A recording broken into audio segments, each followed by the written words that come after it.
여리고에 이제 가까이 진입할 때에 한 사람의 칼을 빼어들고 길을 막는데, 이때 이스라엘의 대표인 여호수아가 내 발에서 신을 벗어라, 내가 선 곳은 거룩하다 하는 24절 말씀에 대하여 순종합니다. 신을 벗는다라는 것은 이제 나의 권리를 포기한다는 거잖아요. 그래서 신 물을 자, 그러니까 신발을 벗고 신발에 그러한 이제 권리에 대한 이제 의미를 많이 부여하는데, 그래서 신을 벗는다는 것은 나의 권리를 포기한다는 겁니다. 그래서 이제 가나안으로 대표되는 인생에서 그 모든 삶과 그 모든 싸움에서 하나님이 대장 되시는 싸움을 이제 하겠다, 이제 그런 의미가 되는 거죠. 우리 이제 표현으로 하면 완전히 순종하겠다라는 의미가 되는 것이죠. 우리가 순종에 대하여 자꾸만 생각할 때에 비인격적인 어떤 맹종하는 것, 그러니까 뭐 내가 할 수 있는 자발성이나 어떤 자율성이 다 배제된 어떤 그런 굴종, 맹종, 뭐 이렇게 자꾸 이제 이해하는 경우가 있습니다. 그런데 이제 순종의 의미는 그런 의미가 아니죠. 순종에 대한 오해입니다. 순종은 추운 겨울에 두꺼운 옷을 이제 준다, 만약에 누가, 그러면 그것은 우리가 거부할 일이 아니지 않습니까? 비가 많이 오는데 누가 우산을 내어줘요. 그러면 그것은 거부할 일이 아니죠. 좋은 것이죠. 그래서 제한이나 속박이 결코 아니라 나의 유익과 내게 필요한 것을 그것을 이제 받는 자리입니다. 광야 생활을 통해서 하나님께서 가르치시는 게 뭐냐면, 그 신명기 8장에 나오는 것처럼 사람이 떡으로만 사는 것이 아니라 말씀으로 사는 존재다. 그러니까 인간이 어떤 존재인가를 알려주세요. 그게 뭐냐면, 사람은 세상에 있는 떡과 먹을 것으로 사는 존재가 아니라 하나님의 말씀으로 사는 존재라고 알려주시는 거예요. 그러니까 인간의 존재성이 뭔지, 그 존재의 가치가 뭔지, 본질이 뭔지를 알려주시잖아요. 그래서 인류를 대표한 이스라엘 민족을 대표해서, 그러니까 이스라엘 민족은 지금 이 땅에 있는 사람들을 대표하는 종족이에요. 하나의 이 백성을 세워가지고 사람이 어떠한 존재인가 그 정체성을 분명하게 알려주시는 겁니다.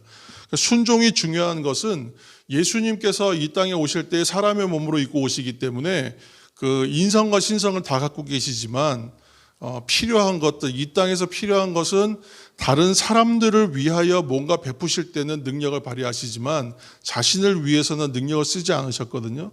그러면 자신을 위해서 필요하거나 그런 것들, 내가 인간의 몸으로 왔기 때문에 완전하지 못한 것을 채울 때는 어떻게 했냐면 철저하게 하나님한테 구해서 그 말씀에 순종했단 말이에요.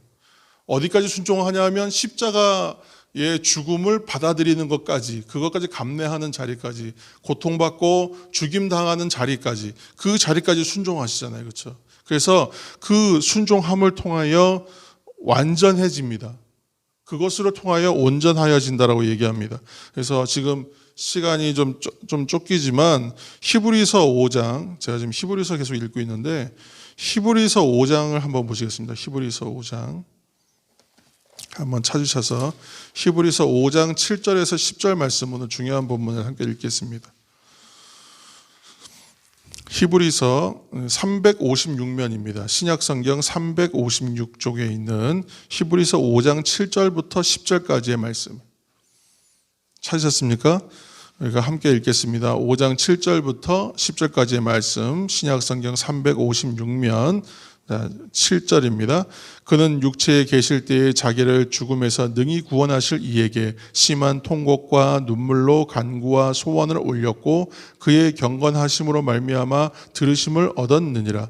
그가 아들이시면서도 받으신 고난으로 순종함을 배워서 온전하게 되셨은즉 자기에게 순종하는 모든 자에게 영원한 구원의 근원이 되시고 하나님께 멜기세덱의 반차를 따른 대제사장이라 칭하심을 받으셨느니라. 아멘. 고난으로, 그러니까 순종을 배워서 온전하게 되셨다, 이렇게 이제 지금 성경에 증언하고 있는데, 하나님께 의존하시면서 십자가를 지시기까지 순종하셔서 그렇게 순종을 배워서 온전하게 되었다, 이렇게 지금 말씀하고 있습니다. 이 사실이 뭘 말하냐면 우리가 하나님을 전적으로 의지함으로 인하여 온전하게 되는 존재다, 인간은. 그렇게 말해주고 있는 거예요. 그래서 우리가 인간의 본질된 것, 사람으로서 살아내고 사람이 온전하게 되기 위해서는 순종해야 된다고 말하는 거예요. 왜 그러냐 하면 하나님으로부터 나오는 것으로 살아야 되기 때문에 하나님께 의존될 수밖에 없는 거예요. 그러니까 이거는 살기 위하여 잘 살아내려면 순종해야 되는 거예요. 그러니까 다른 방법이 있는데 이것을 억지로 권하는 게 아니라 다른 방법이 없어요. 그러니까 이것이 바른 길이다라고 알려주는 건데 자꾸 나는 다른 거 하고 싶은데 나보고 순종하라고 한다라고 생각하는, 그렇게 생각하는 건 잘못된 것이죠.